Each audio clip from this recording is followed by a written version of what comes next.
Hello दोस्तों, स्वागत है आपका हमारे चैनल स्मार्ट एजुकेशन क्लासेस में। और आज का वीडियो आपका एडेड जूनियर हाई स्कूल भर्ती 2021 की ये सीरीज है और ये 31वां वीडियो है। इसके पहले के 30 वीडियो हिस्ट्री के काफ़ी इंपॉर्टेंट हैं जो पूरे हो चुके हैं। उनका प्लेलिस्ट का लिंक आपको डिस्क्रिप्शन में मिल जाएगा। और आज का हमारा टॉपिक है मुग़ल सल्तनत का आखिरी ये वीडियो रहेगा, जिसमें हम इसके संगीत के बारे में, इसकी चित्रकला के बारे में और इसका साहित्य देखेंगे। ये वीडियो काफ़ी इंपॉर्टेंट है क्योंकि इससे प्रश्न हर बार बनते हैं कि कौन सी इमारत कहाँ पर है, किसने बनवाई है। तो ये सामाजिक अध्ययन का एक इम्पोर्टेंट टॉपिक है। शुरू करने से पहले सब्सक्राइब करिए अगर सब्सक्राइब नहीं किए हैं, 1 सेकंड का समय लगेगा। और वीडियो लाइक शेयर भी कर दिया करें और कमेंट भी किया करें।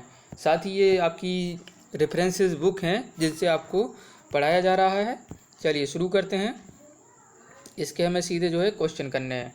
चलिए, मोस्ट इम्पोर्टेंट है, अनवर ए सुहेली नामक ग्रंथ किस भारतीय ग्रंथ का अनुवाद है? तो पंचतंत्र जो आपकी विष्णु शर्मा ने लिखी है उसका अनुवाद है अनवर ए सुहेली। मुगल काल में प्रचलित राजभाषा कौन सी थी? तो वो फारसी थी। औरंगजेब कौन सा वाद्य यंत्र बजाने में कुशल था? मोस्ट इम्पोर्टेंट, बीड़ा, ये बताया गया है। चलिए, बाबर की पुत्री हुई गुलबदन बेगम ने हिमायूनामा जो है नामक पुस्तक की रचना की थी तथा मुगल काल के अनेक ऐतिहासिक विवरण जिसमें लिखे थे उसने। और उत्तरी भारत में किसको आधुनिक संगीत का अग्रदूत कहा जाता है? तो मोहम्मद रजा को जो है आधुनिक संगीत का अग्रदूत कहा जाता है। और दास्ताने अमीर हजमा का चित्रांकन किसके द्वारा किया गया है? तो वो किया गया है अब्दुस सम्मद के द्वारा ये किया गया है। चलिए, कुछ राजकवि हैं और शासक दिए गए हैं। तो जो मुल्ला गजाली मसदरी, ये अकबर के समय अकबर के समय राजकवि थे। और तालिब अमूली, ये जहांगीर के समय। और अबू तामिल कलीम, ये शाहजहां के समय। और कादसी भी शाहजहां के समय जो है राजकवि थे।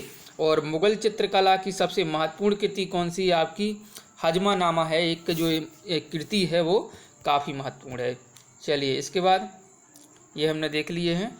चलिए, अब देखिए यहाँ पर लिखा है कि नस्तलिक क्या होता है? तो एक प्रकार की फारसी लिपि है जो मध्यकालीन भारत में प्रयोग की जाती थी। तो नस्तलिक क्या है? एक लिपि है, जैसे आज आपकी देवनागरी लिपि है ना हिंदी की, तो ये जो है फारसी लिपि थी आपकी नस्तलिक।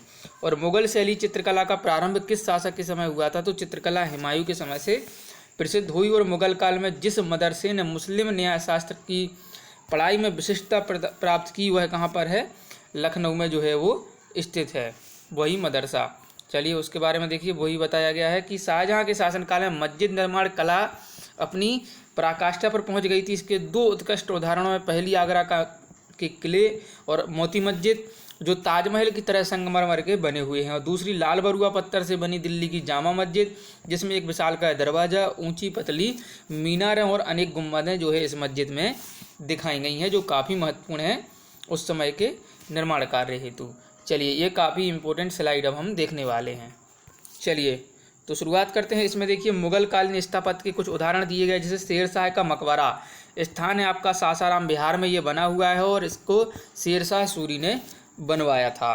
हुमायूं का टॉम, जो हुमायूं का मकबरा है, ये दिल्ली, इसे कहते हैं कि ये जो है मुग़ल का कब्रिस्तान भी इसको कहा जाता है। और ये हाजी बेगम जो है उसकी पत्नी ने बनवाया था। जहांगीर महल फतेहपुर सीकरी में है आपका अकबर के द्वारा। जहांगीर महल ये भी आगरा में अकबर के द्वारा। और अकबरी महल आगरा में अकबर के द्वारा बनवाया गया था। चलिए, आगरे का जो किला है वो आगरा में अकबर ने बनवाया था। और दीवाने खास जो ये फतेहपुर सीकरी वाले अकबर ने बनवाए थे। पंचमहल, जिसे हवा महल भी कहते हैं, फतेहपुर सीकरी अकबर ने। मरियम महल फतेहपुर सीकरी अकबर ने। जामा मस्जिद फतेहपुर सीकरी ये भी अकबर ने। और तुर्की सुल्तान का महल फतेहपुर सीकरी ये भी अकबर ने बनवाया था। देखिए, तो अकबर ने जो है काफ़ी जो है इमारतें बनवाई थी। अकबर का मकबरा पूछा जाए तो सिकंदरा में जहांगीर के द्वारा बनवाया गया था। और एतमाद-दौला का मकबरा जो कि आगरा में है, जो नूरजहाँ के पिता थे, ठीक है, जिन्हें हम गियास मिर्जा बेग भी कहते थे। और जहांगीर का जो मकबरा है ये शहादरा लाहौर में जो भारत से बाहर है, और एक किसका है? बाबर का बाहर है, तो ये नूरजहाँ ने। और दीवाने खास आगरा का शाहजहाँ ने बनवाया था। चलिए, दीवाने खास और दीवाने आम ये दोनों शाहजहाँ के हैं। इसके बाद देखिए, शीश महल हो गया, खास महल हो गया, नगीना मस्जिद, जामा मस्जिद, मच्छी भवन, तो ये सारे कहाँ पर हैं? आगरा में हैं। और सभी को जो है शाहजहाँ ने बनवाया था, ठीक है ना। दीवाने आम, शीश महल, खास महल, नगीना मस्जिद, जामा मस्जिद और मच्छी मस्जिद। चलिए, इसके बाद है यहाँ पे बढ़ेंगे हम लाल किला, जो दिल्ली में है। मोस्ट इम्पोर्टेंट किसने बनवाया है? शाहजहाँ ने। मोती मस्जिद आगरा की शाहजहाँ ने। और जहानाबाद जो शहर है वो दिल्ली में बसाया था किसने, शाहजहाँ ने। और जामा मस्जिद दिल्ली की शाहजहाँ ने। दीवाने आम दीवाने खास जो दिल्ली वाले थे वो शाहजहाँ ने, और आगरे वाले आपके अकबर ने। चीज़ें भूलना नहीं है। चलिए अब कुछ मुगल कालीन जो है साहित्य देखते हैं। तो रामायण का फारसी में भाषा में अनुवाद किया था किसने, बदायूनी ने। और भगवत गीता का फारसी अनुवाद राजा टोडरमल के ने। और योग वशिष्ठ जो है फारसी अनुवाद हुआ था फारसी भाषा में दारा शिकोह ने। और अथर्ववेद जो है फारसी में सरहिंदी जिसके लिखते। और पंचतंत्र जो फारसी में हुई थी वो मौलाना साहब मोहम्मद साहबादी ने की थी। लीलावती ये गणित की पुस्तक है आपकी जो भास्कराचार्य ने लिखी थी, इसका फारसी में फैजी ने अनुवाद किया। कालिय दमन जो है फारसी में अबुल फजल ने। वावन उपनिषद ये फारसी में दारा शिकोह के द्वारा। दारा शिकोह जो है काफ़ी मुगल्स में जो है पढ़ा लिखा था और अच्छा ज्ञान रखता था। अकबरनामा फारसी में ये अबुल फजल ने। और बाबरनामा फारसी में अब्दुल रहीम खान खाना के द्वारा की गई थी। और हुमायूंनामा जो बात करें तो फारसी में गुलबदन बेगम ने लिखी थी। तो जो कि बाबरी जो बाबरनामा है तुर्की में बाबर ने स्वयं लिखी थी और फारसी में आगे जाके ये चेंज की थी अब्दुल रहीम खाना ने। और तुझे के जहांगीरी जो है फारसी में लिखी थी आपकी जहांगीर मोहतम खां और मोहम्मद हादी के द्वारा लिखी गई थी। और भी आगे है, काफ़ी इम्पोर्टेंट है। आगे है आपका मुंतखब उल तबारीख, ये फारसी में जो है अब्दुल कादिर बदायूनी ने। इकबाल नामा जहांगीरी ये फारसी में लिखी थी आपकी मदमित खां बख्शी ने। और मैसार जहांगीरी ये लिखी थी फारसी में ख्वाजा कामगार ने। इसके बाद है तबकात अकबरी, ये फारसी में निजामुद्दीन अहमद ने। ये कुछ इंपॉर्टेंट नहीं है, जैसे शाहजहानामा इंपॉर्टेंट है, ये फारसी में इनायत खान है। और नुस्खा दिलकुशा ये फारसी में खफी खां। और आलमगीर नामा ये फारसी में मिर्ज़ा मोहम्मद कासिम ने। 2-3 और हैं। और इसके बाद है मासिर आलमगीर ये फारसी में साकी मुस्तैद खां। और फतवा आलमगीर ये फारसी। और ये पातशाह नामा इम्पोर्टेंट है, ये फारसी में लिखी थी मोहम्मद अमीन ने। तो देखिए इसमें कुछ तो काफ़ी इम्पोर्टेंट हम आपको बताते हैं।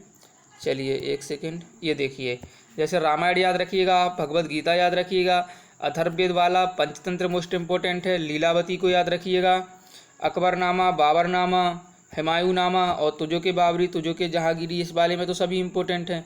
इस वाले में देखिए, इस वाले में आपकी शाहजहानामा हो गई और हो गया आपका पातशाहनामा, ठीक है ना। कम से कम जो है ये चीज़ें याद रखिएगा। मुगल काल का एकमात्र गुंबद विहीन मकबरा कौन सा है, आपका अकबर का मकबरा है जिसमें एक भी गुंबद नहीं है।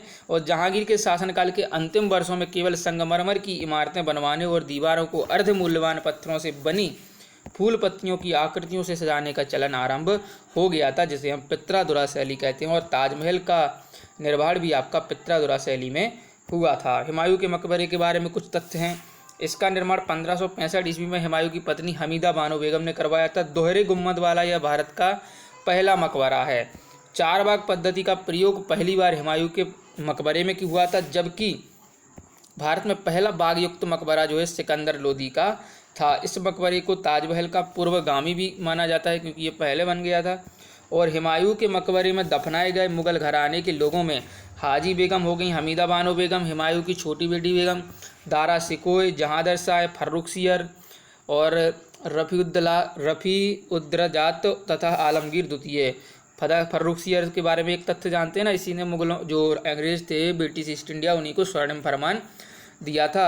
आई थिंक सन होगा आपका 1717। चलिए दिल्ली के मुगल बादशाह जो बहादुर शाह जफर और उसके 3 शहजादों को अंग्रेज लेफ्टिनेंट हडसन ने 1857 में हुमायूं के मकबरे से ही गिरफ्तार किया था, क्योंकि उस समय क्रांति हुई थी 1857 की। मुगल चित्रकारी किसके शासनकाल में अपना पराकाष्ठा पर थी, तो जहांगीर के समय। मुगल चित्रकला शैली में किन शैलियों का सम्मिश्रण मिलता है, तो भारतीय, ईरानी एवं फारसीय शैलियों का। और पित्रादुराई तकनीक का प्रयोग किसके मकबरे में हुआ है, जो कि एक ईरान की शैली है, एतमाद दौला के मकबरे में हुआ है। चलिए, और पहाड़ी school, Rajput school, Mughal school एवं कांगड़ा स्कूल चित्रकला की विभिन्न शैलियों को प्रदर्शित करते हैं। संस्कृत में लिखा है आपका अल्योनिषद नामक एक छोटे उपनिषद की रचना अकबर ने मतलब रचना किसने करवाई थी, तो वो अकबर ने करवाई थी। और जहांगीर के शासनकाल में प्रसिद्ध चित्रकार मंसूर को किस उपाधि से सम्मानित किया गया था, तो नादिर उल उसर से ये सम्मानित किया गया था। प्रसिद्ध संगीतक तानसेन का मकबरा कहाँ पर है, तो ये ग्वालियर में स्थित है। और रामचंद्र का व रसिक प्रिया केशवदास ने लिखी हैं। फतेहपुर सीकरी का निर्माण लगभग 15 वर्षों में हुआ था। इसके महत्वपूर्ण में देखिए खास महल, हवा महल, हिरन मीनार, दीवाने आम, दीवाने खास, जोधा भाई का महल, शेख सलीम चिश्ती की मकबरा, पंचमहल, बुलंद दरवाजा और बीरबल का महल। तो फतेहपुर सीकरी स्थापत्य कला की दृष्टि से मुगल में काफ़ी इम्पोर्टेंट रहा था, खास तौर से बात करें तो अकबर के शासनकाल में। चलिए अभी हम आपकी अगली बुक की तरफ बढ़ेंगे, उसके पहले आप एक काम ज़रूर करिएगा कि वीडियो को लाइक कर दें, जिससे पता चलता है कि आपको कंटेंट पसंद आ रहा है या नहीं आ रहा है। चलिए आगे है, चित्रकला की जो है मुगल शैली का प्रारंभ हुमायूं ने किया था और दस्ताने आमिर हजमा हमजा का चित्रांकन किया था अब्दुल समद द्वारा किया गया था। प्रसिद्ध जहांगीर चित्रकार थे अबुल हसन, उस्ताद मंसूर, फारूक बेग, बिसनदास अकारिजा, मोहम्मद नादिर, मोहम्मद गुराद, मनोहर, माधव और गोवर्धन। तो मुगल चित्रकला में उन्नति की जहांगीर के शासनकाल में चित्रकला ने, ठीक है ना। और शाहजहाँ के समय क्या स्थापत्य कला काफ़ी बड़ी चढ़ी थी। और सारे जो स्कूल है, पहाड़ी school, Rajput school, Mughal school और कांगड़ा स्कूल, ये चित्रकला शैली के दर्शाते हैं। और किशनगढ़ शैली जिस कला के लिए प्रसिद्ध है वह है चित्रकला शैली। और किस संगीत वाद्य जैसे बजाने में मतलब कि औरंगजेब की दक्षता थी तो वीणा को, और प्रातः काल में गाया जाने वाला राग होता था तोड़ी। और तानसेन, बेजू बावरा और गोपाल नायक जैसे संगीतकों ने स्वामी हरिदास से प्रशिक्षण प्राप्त किया था। कहाँ पर किया था? स्वामी हरिदास के अनुयायियों में स्थापित किए गए थे। 5 संगीत अर्चना केंद्र उन्हें स्थापित किए थे। और अकबर के शासनकाल में ध्रुपद गायकों में सम्मिलित थे तानसेन और हरिदास। चलिए, और तानसेन का तो काफ़ी नाम जो है इससे जुड़ा हुआ है ध्रुपद से। और तानसेन का मकबरा आपका ग्वालियर जो है मध्य प्रदेश में पड़ता है। और तानसेन का मूल नाम तो क्या था? रामतनु पांडे। चलिए अब देखिएगा मुगलकालीन साहित्य को देखते हैं। तो गुलबदन बेगम जो पुत्री थी वो किसकी? बाबर की। वह महिला जिसने मुगल काल में ऐतिहासिक विवरण लिखे हैं तो गुलबदन बेगम, इन्होंने जो है आपकी बाबरनामा लिखी थी। और हुमायूंनामा की रचना गुलबदन बेगम ने की है। बाबरनामा तो देखिए, सॉरी, बाबरनामा खुद ने लिखी थी, इसने बाबर ने, गुलबदन बेगम ने लिखी थी आपकी हुमायूंनामा। और दिल्ली का वह शिक्षा केंद्र जो मदरसा बेगम कहलाता है वो है मोहम्मद अनगा के द्वारा, ठीक है ना, ये स्थापित किया गया था। हितोपदेश का फारसी अनुवाद किसने किया? ताज उल दिन मुफ्ती अल मलिक ने किया था। कुछ लेखक, कुछ उनकी पुस्तकें दी गई हैं। चलिए जैसे बात करें हसन निजामी, ये लेखक हुए तो इनकी पुस्तक है ताजुल मासिर। और ख्वाद मीर ने लिखा था आपका एक और हुमायूंनामा, एक तो गुलबदन बेगम ने लिखा था। मोहम्मद काजिम की बात करें तो आलमगीरनामा, भीमसेन ने लिखा है आपका नुस्खा है दिलकुशा। और तारीख यामनी ये अलुतबी की है। चार चमन ये चंद्रभान ब्रह्मन की। और इकबाल नामा जहांगीरी ये मुअत्तमंद खां की रचना है, ठीक है ना, पुस्तक मतलब पुस्तक है। चलिए आगे है, अब्बास खां सरवानी, इन्होंने लिखी है तारीख़ शेरशाही, मोस्ट इम्पोर्टेंट है। अबुल फजल फैजी, अब्दुल रहीम खान खाना एवं अब्दुल कादिर बदायूनी में से वह है जिनका हिंदी साहित्य के लिए सबसे महत्वपूर्ण योगदान रहा है, वो हैं अब्दुल रहीम खान खाना। और भारत के इतिहास में अब्दुल हमीद लाहौरी कौन थे? शाहजहाँ के शासन के एक राजकीय इतिहासकार थे। वो तो अलग थे, उस्ताद अहमद लाहौरी जिन्होंने ताजमहल मतलब आर्किटेक्ट किया था। शाहजहाँ नामा के लेखक हैं इनायत खां। और अनवार सुहैली, मोस्ट इम्पोर्टेंट क्वेश्चन है, इसका अनुवाद है पंचतंत्र का। और अबुल फजल द्वारा अकबरनामा पूरा किया गया था 7 वर्षों में। और मुगल काल में दरबारी तथा अदालती भाषा क्या थी? फारसी थी। और नस्तालीक क्या है? एक प्रकार की फारसी लिपि है। एक कवि हृदय वह राजा जिसने नागरी दास के नाम से कृष्ण की प्रशंसा में छंद लिखे हैं, वो हैं राजा सावंत सिंह। चलिए, तो ये था आपका स्थापत्य कला का वीडियो पूरा, इसमें अच्छे तरीके से सब कुछ कवर किया गया है। इससे बाहर क्वेश्चन जाना नहीं चाहिए। वीडियो अच्छा लगा है लाइक करिए, शेयर करिए, और चैनल को सब्सक्राइब नहीं किए हैं अभी तक तो सब्सक्राइब भी करके जाइए, 1 सेकंड का समय लगता है। धन्यवाद, मिलेंगे अगले वीडियो में। जय हिंद, जय भारत।